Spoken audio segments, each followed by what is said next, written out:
Geopolitics में आजकल एक बहुत बड़ी हलचल है एक नए रक्षा समझौते को लेकर।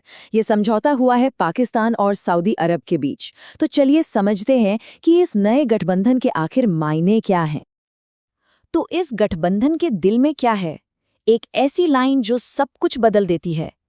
किसी भी देश पर हमला दोनों पर हमला माना जाएगा। जी हाँ, ये है स्ट्रेटेजिक म्यूचुअल डिफेंस एग्रीमेंट या एसएमडीए का सार। इसकी भाषा आपको बता दूं, काफी हद तक नेटो के मशहूर आर्टिकल 5 जैसी है। तो ये सब हुआ कब? 17 सितंबर 2025 को रियाद में, जब इस ऐतिहासिक समझौते पर दस्तखत हुए।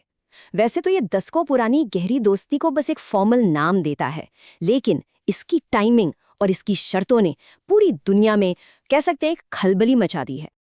लेकिन सबसे बड़ा सवाल तो ये है कि इस इलाके के लिए इसका असल मतलब क्या है और क्यों इस एक डील ने ग्लोबल पावर का पूरा नक्शा ही बदल कर रख दिया है। चलिए इन्हीं सवालों की तह तक चलते हैं। अब देखिए, इतनी बड़ी चीजें रातों रात तो होती नहीं हैं। इस गठबंधन की कहानी को समझने के लिए हमें थोड़ा पीछे जाना होगा। इन दोनों देशों के दशकों पुराने रिश्ते को खंगालना होगा। तो इस डील के पीछे मोटिवेशन क्या है? दोनों के लिए इसमें कुछ न कुछ है। एक तरफ है सऊदी अरब, जो अपनी सुरक्षा के लिए अब सिर्फ अमेरिका पर निर्भर नहीं रहना चाहता। तो वहीं दूसरी तरफ है पाकिस्तान, जिसके लिए ये बहुत बड़े आर्थिक फायदे और मुस्लिम दुनिया में एक की सिक्योरिटी प्रोवाइडर के तौर पर अपनी हैसियत को मजबूत करने का मौका है। जैसा मैंने कहा, ये कहानी अचानक शुरू नहीं हुई। इसकी जड़ें बहुत गहरी हैं। 1951 की फ्रेंडशिप ट्रीटी तक जाती हैं। 60 के दशक में पहली बार पाकिस्तानी सैनिक सऊदी अरब में तैनात हुए। 1979 में मक्का की ग्रैंड मॉस्क पर जब कब्जा हुआ तो उसे छुड़ाने में भी पाकिस्तानी स्पेशल फोर्सेस ने मदद की। और अब 2025 में ये रिश्ता एक फॉर्मल गठबंधन बन गया है। मतलब ये 70 साल से भी ज्यादा के करीबी सैन्य सहयोग का नतीजा है। चलिए अब आते हैं इस डील के सबसे कंट्रोवर्शियल और सबसे अहम हिस्से पर, द न्यूक्लियर क्वेश्चन। सबसे बड़ा सवाल यही उठ रहा है, क्या इस समझौते का मतलब ये है कि रियाद को एक न्यूक्लियर अम्ब्रेला मिल गया है? यानी क्या एक गैर परमाणु देश सऊदी अरब को पाकिस्तान के परमाणु हथियारों का प्रोटेक्शन मिल रहा है? और इस आग में घी डाला पाकिस्तान के रक्षा मंत्री ख्वाजा आसिफ के एक बयान ने। उन्होंने साफ साफ कहा, हमारी क्षमताएं इस समझौते के तहत बिल्कुल उपलब्ध होंगी। इस बयान ने बहुत मजबूती से ये इशारा किया कि हाँ, न्यूक्लियर एसेट्स इस डील का हिस्सा हो सकते हैं। लेकिन यहाँ कहानी में दो पहलू हैं। एक तरफ है ये राजनीतिक बयान जो न्यूक्लियर एंगल की तरफ इशारा करते हैं, और दूसरी तरफ है एक्सपर्ट्स का एनालिसिस, जैसे कि बेलफर सेंटर का, जो कहता है कि ये डील एक बिना शर्त न्यूक्लियर गारंटी नहीं बल्कि एकजुटता का एक राजनीतिक संकेत है।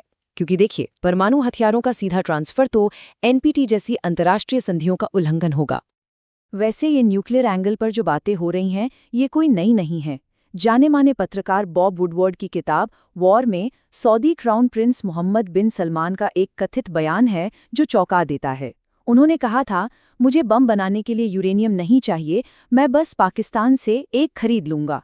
इससे पता चलता है कि ये ख्याल कितने लंबे समय से हवा में है। ठीक है, तो अब इस पूरे मामले का एक और अहम पहलू देखते हैं, और वो है इसका सबसे सीधा असर, यानी भारत पर इसका क्या इम्पैक्ट होगा। इस बात को जियोपॉलिटिकल एनालिस्ट इयान ब्रेमर ने बहुत साफ शब्दों में समझाया है। वो कहते हैं कि अगर सऊदी अरब पाकिस्तान की रक्षा के लिए कमिटेड हो जाता है तो भारत के लिए सारे समीकरण बदल जाते हैं।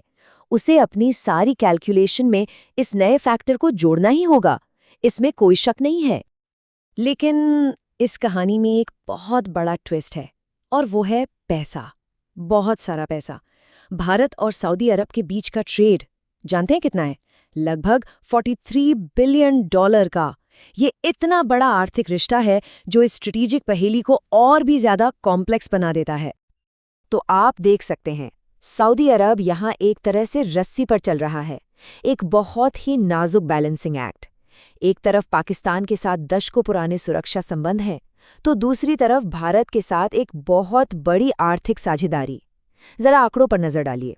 पाकिस्तान के साथ ट्रेड है करीब $3.6 बिलियन और भारत के साथ $42.98 बिलियन। चलिए अब थोड़ा जूम आउट करते हैं, एक बड़ी तस्वीर देखते हैं।